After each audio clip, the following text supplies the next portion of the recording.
যে কোনো কাজে অন্তরের মধ্যে আল্লাহর ভয়, আল্লাহর ভালোবাসা, আল্লাহ রসুলের মহব্বত অন্তরে ধারণ করো। যদি করতে পারো, আল্লাহ রসুল বলেন আমার আল্লাহ তোমার ঈমানকে সবল করে দিবে।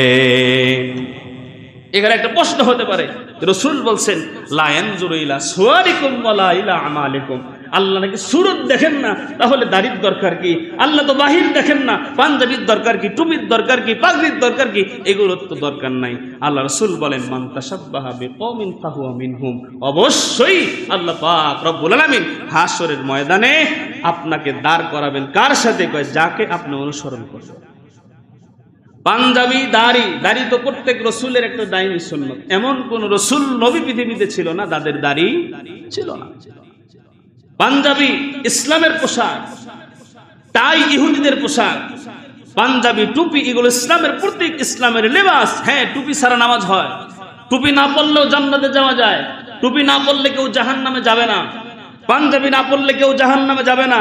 কিন্তু মুসলমান এটা ইসলামের পোশাক, এটাকে নিয়ে ঠাট্টা বিদ্রুপ করলে তাহলে তার আর ঈমান থাকে না। পাগড়ি দেখে ঠাট্টা করে আসে না নাই? আসেনি নাই? বোরখা থেকে ঠাট্টা করে আসে না নাই?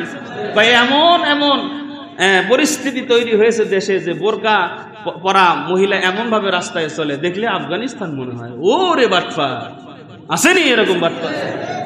বোরকা পরা দেখলো শরীর জ্বলে। মহিলারা বোরকা পরার কারণে যাদের অন্তর জ্বালা পড়া করে, ওদের রক্তের মধ্যে আবু জাহেল উতবা সাইবার রক্ত আছে। আর বোরকা ইসলামের প্রতীক, পাঞ্জাবি টুপি দেখলে তো ঈমান বাড়ার কথা। আল্লাহ রাসূল হাদিসের মধ্যে বলছেন যাদেরকে দেখলে আল্লাহর স্মরণ হয়, তাদেরকে দেখে তোমার অন্তর যদি পরিতৃপ্ত হয়, তাহলে বুঝবা তোমার ঈমান আছে। কিন্তু ঈমানদারদেরকে দেখলে, টুপিওয়ালাদেরকে দেখলে, বোরকাওয়ালাদেরকে দেখলে, কোরআনওয়ালাদেরকে দেখলে অন্তরে যদি জ্বালা পড়া তৈরি হয়, বুঝতে হবে তোমার উত্তরসূরি হয়তো কেউ কেউ আবু জাহেলের ভক্ত ছিল। এই জন্য ভাইয়েরা, উপরেও লাগবে ভিতরেও। ভারতবর্ষের একটা ঘটনা, এক নবাব ছিলেন, অনেক আমল করতেন, কিন্তু দাড়ি ছিল না। কি ছিল না? অন্য জায়গায় চলে গেছেন ট্রেনে চড়া। যাওয়ার পরে সেখানে কলেরা হয়েছে, অসুস্থ হয়ে এসে মারা গেছে। মারা যাওয়ার পরে, মারা যখন গেছে, তখন ওই যে পানি বিক্রি করে, যে বাদাম বিক্রি করে, এরকম এক ছেলে অসুস্থ হয়ে পড়ছেন। আইসা জিজ্ঞাসা করছে নাম কি? তো নামটা বলছে আব্দুল গফুর। এখন বলেন আব্দুল গফুর এই নাম হিন্দুর না মুসলমান? মুসলমান। এখন ওই নাম শুনে ওই যে ছেলেটা পানি বিক্রি করে, বাদাম বিক্রি করে, সে ছিল হিন্দু। মুসলমান দেখে ও আর ওরা সহযোগিতা করেনি, চলে গেছে, হতেই পারে।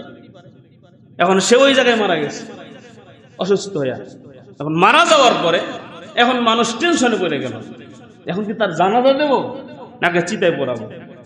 কারণ তাকে উপরে দেখা কোনোভাবেই চেনা যাচ্ছে না সে আসলে মুসলমান না হিন্দু।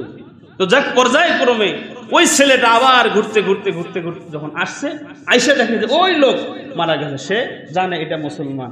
এবার মানুষ কেউ বলতেছে চিতায় পড়ো, কেউ বলতেছে জানাজা দাও। তখন ওই ছেলে বলতেছে যে না, তাকে চিতায় পুড়িয়েন না, সে মুসলমান। সে কি মুসলমান? আচ্ছা, এখন বলেন তার গায়ে যদি পাঞ্জাবি থাকতো, গায়ে যদি মাথায় যদি টুপি থাকতো, মুখে যদি দাড়ি থাকতো, তাহলে তাকে চেনা কি হতো? সহজ হতো। মানুষ তাকে চিতায় পড়াবে না জানাজা পড়াবে, এইটা নিয়ে কখনোই দ্বিধাদ্বন্দ্ব হতো না। এই জন্য উপরেও দরকার আছে, কারণ লেবাস এমন একটা জিনিস, একজন মানুষের মাথায় টুপি যখন থাকবে, গায়ে পাঞ্জাবি থাকবে, সে সিনেমা হলে টিকিট কেটে ঢুকতে পারে না। এই জন্য দেখবেন কিছু লোক আছে 5 ওয়াক্ত নামাজি, মাঝে মধ্যে সুখ টান খায়, বুঝেননি? হ্যাঁ, আছে না? মসজিদ থেকে বের হয়, ওরে সুবহানাল্লাহ, মসজিদ থেকে বের হয়, কিন্তু যদি মাথায় টুপি থাকে দেখবেন টুপিটা খুললে পকেটে রেখে খায়। আছে না নাই? কারণ সে এতটুকু শ্রদ্ধা করে যে মাথায় টুপিটা আছে, টুপিটা রেখে কেমন সিগারেটটা টানি, ঠিক কিনা? কেন? লিবাসও অনেক সময় বান্দাকে অনেক রকম গুনাহ থেকে বাঁচায় দেয়। নাম শুধু নাম, একজন মানুষের নামও তাকে অনেক গুনাহ থেকে বাঁচায় দেয়। কারণ লেবাস, পোশাক, উপরের সুরত, এটা যদি ভালো হয়, সে যখন একটা অন্যায় করতে যায়, তার সুরত তাকে বলে এই বেটা, এই বেশে তুই এই খারাপ কাজটা করবি, মানুষ বলবে কি? কথা ঠিক কিনা? নাম কি কয়? নাম তো আব্দুর রহমান। এখন যদি এই আব্দুর রহমান নামের লোকটা চুরি করে, তখন সে চিন্তা করবে আব্দুর রহমান চুরি করছে, এটা আসলে বেমানান, ঠিক কি না? এ শুরু করছে কে? শুরু করছে টুকু মিয়া। টুকু ভাই থাকলে কেউ মাইন্ড করে না, বোঝানোর জন্য বলতেছি। নাম কি বাটুল মিয়া, আসেনি? আসেনি? নাম কি হারু মিয়া?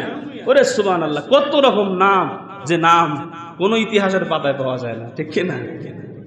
নামের মধ্যেও এই জন্য একটা হাদিসের মধ্যে আসছে যে হাসরের দিন আল্লাহ পাক রব্বুল আলামিন বলবে, এই মরিয়ম, তোমার জন্য জান্নাতের ঘোষণা হয়ে গেছে। দুনিয়ার মধ্যে মরিয়ম তো একজন নয়, হাজার হাজার মরিয়ম দৌড় দিয়ে চলে আসবে, কন্যা সুবহানাল্লাহ। আল্লাহ পাক বলবেন, আমি তো মরিয়মকে ডেকেছিলাম ঈসার মা। তখন সব মরিয়মরা বলবে, আল্লাহ, আপনি তো ঈসা পয়গম্বরের মা মরিয়মকে ডাক দেন নাই, মরিয়ম বলে ডাক দিয়েছেন।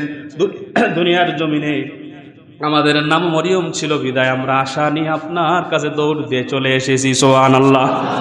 আল্লাহ পাক রব্বুল আলামিন বলবেন, তোমরা মরিয়ম নাম কেন রেখেছিলাম? তোমাদের বাবারা কেন রেখেছিল? তখন বলবে, ঈসা আলাইহিস সালাতু ওয়াস সালামের মা মরিয়ম ছিলেন, তার নামের অনুসরণ করে আমাদের নামও রাখা হয়েছে মরিয়ম। আল্লাহ পাক বলবেন, আমার নেককারিনী বান্দিকে অনুসরণ করে তোমরা মহব্বত করে তার নামে তোমার বাবা মায়েরা নামকরণ করেছিল, যাও নামের ওসিলায় তোমাদেরকেও মাফ করে দিয়ে আমি আল্লাহ জান্নাতের মেহমান বানায়া দিলাম। এই জন্য সন্তান ভূমিষ্ঠ হলে আলেমদের কাছে যায় নাম নিবে না।